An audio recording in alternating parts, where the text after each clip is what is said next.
Hey guys, Treasure Box Gaming here with another deck profile. Who do we have and what did you do? Giovanni Avalos, and we won the 3v3 VIP in Portland, Oregon. And what did you play? Spright. All right, let's see your list. Let's get to it. So standard Spright package. I played 3 Spright Blue, 3 Jet, 1 Red, and 1 Carrot. I chose to not play Pixies. I had it in there Friday, and that same day I took it out. There's just better cards to play. You'll notice I'm not playing Aperia. I elected to play a different card instead, but I didn't miss the Pixies, and I just don't think that's a good enough one to play. I think if you were going to play one as an extender, you just play more of the ones that aren't maxed. But then I played the Nimble package, so the 2 Anglers, 3 Beavers, standard, and then I do play the 3 Swamp Frogs for the Toad play, and then special 1 on their turn. I took Joshua Schmidt, for the Bystial engine, so I did choose to play the 3 Lubellion. Going first with combo, it's insane. You just don't lose the tier. Card's crazy. For the names that I played with that was the 3 Magnemite, and then the 3 Druis Worm maxed out. And then I said I wasn't playing the Pixies and I wasn't playing Hyperia. I elected to just fill that role with a second Serenir. I just think that the Bystials were more important going into a tier-heavy locals, and the people that were coming to play were also obviously going to be playing tier. It ended up working out, so I like those ratios. It's still Spright. I'm not playing power spells, so I did choose to play the hand traps. I played 3 Ash Blossom and the 3 Veiler. Veiler I hadn't liked in testing, but ended up coming up pretty clutch today. So I'm happy I elected to keep it in after discussion with my team. To close out the Spright engine was 3 starter and a Smashers, and then 3 more hand traps was Imperm. Card's still pretty decent this format, so it was a good one to have. We'll go into the extra deck next. So I didn't go into a lot of the extra deck, but I'm going to show what was in here. But I played the Avermax and IP package, and I just never went into them. Code Virus, I didn't go into it.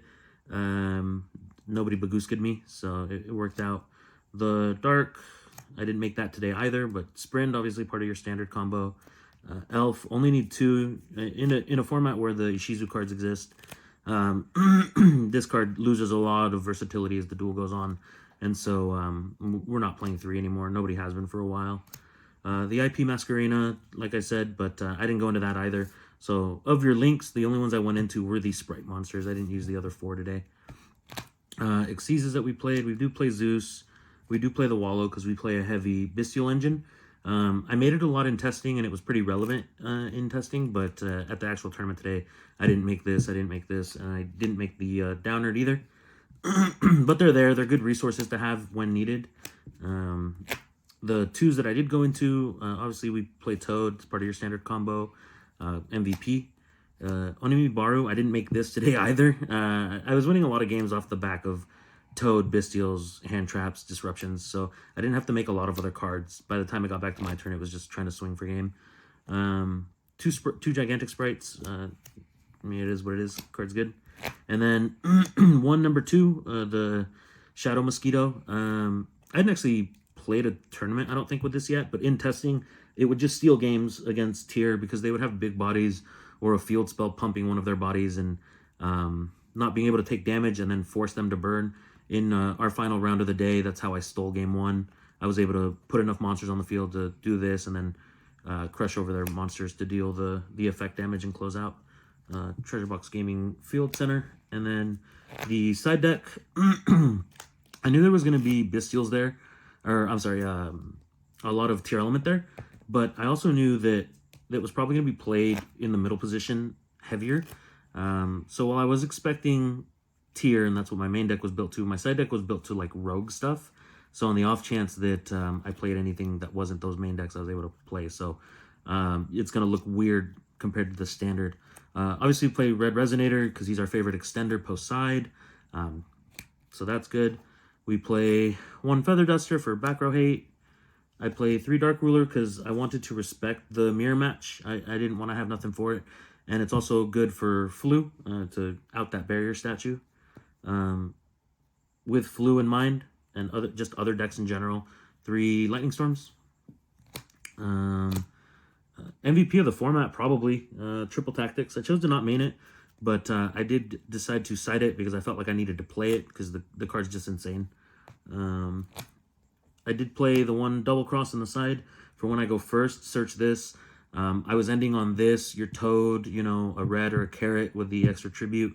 And then I got pretty lucky. The 2 games I had to go first, I was able to open Soul Drain against Tier Element. So in conjunction with the rest of the board, there's just nothing they can do to win that game out. So shout out to Sam on Treasure Box Gaming for the idea to play this over any other going first card because it was enough to close it out. So that's the profile. And then just shout outs to Treasure Box Gaming, Georgie, Sam, Marlon, Rigo, my teammates John and Paco, and then for testing, and then just shout out to everybody else that helped us out along the way. So appreciate you guys, and we'll see you guys in the next one. All right, please like and subscribe to Treasure Box Gaming. You forgot to put comment, bro.